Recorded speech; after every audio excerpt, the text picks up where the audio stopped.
Volodymyr Zelenskyy has met with some 30 Western allies in Paris for talks focused on security guarantees for a post-war Ukraine.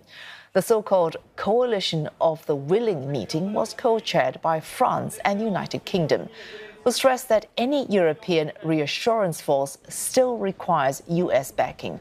Mr. Zelenskyy expressing confidence that Kyiv's allies would intensify pressure on Russia to pursue a diplomatic resolution. Moscow, though, sticking to a consistent line, opposing the presence of foreign troops in Ukraine, slamming any proposed guarantees as posing, quote, a danger to the European continent. US Special Envoy Steve Witkoff was also present at those talks, which are wrapping up with a joint phone call with US President Donald Trump.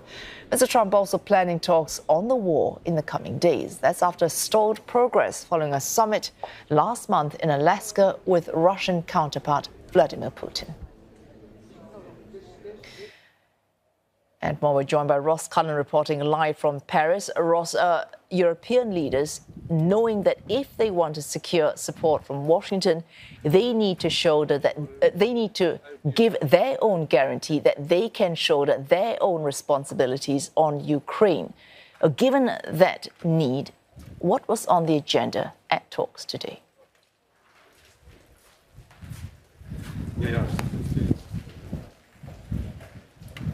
Yeah, on the agenda here at the Élysée Palace, the French presidential office and residence here in the courtyard outside the main building where the talks have been ongoing.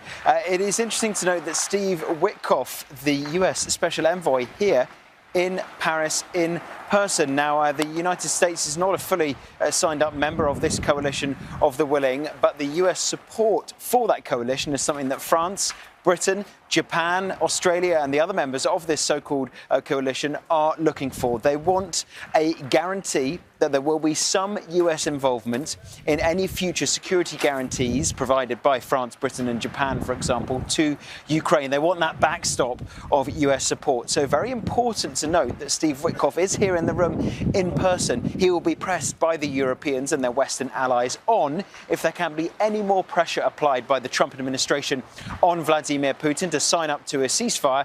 That is something that the US wants, that Ukraine wants, China's even called for it. The Europeans, Western allies want an immediate ceasefire. The only holdout at the moment is Moscow. The coalition of the will, or this summit, the leaders holding a joint call with the US president this hour. Apart from showing what European leaders can do, how else do they expect to put pressure, or rather not put pressure, but urge Washington to stand alongside Europe in opposing Moscow's efforts in Ukraine?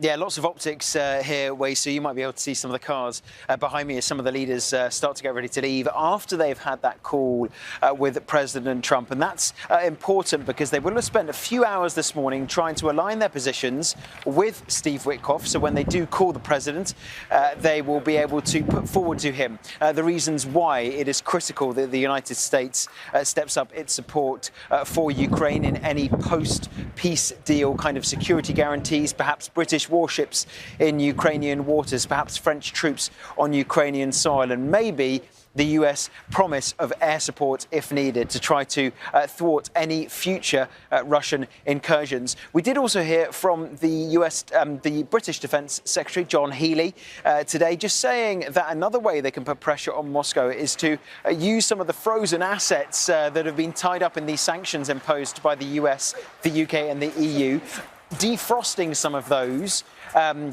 assets and using them to buy extra kit, to buy extra military support for Ukraine. So another way they're trying to put pressure on Moscow, increase the sanctions, try to use some of those frozen assets, ensure US support, and that's the reason why Steve Witkoff is here today, and then also agree with Volodymyr Zelenskyy, who is inside today, and his armoured car is actually just off to my right there. We just saw the Defence Secretary going in 20 minutes ago with Volodymyr Zelenskyy to show what they can give in return for that US promise of support.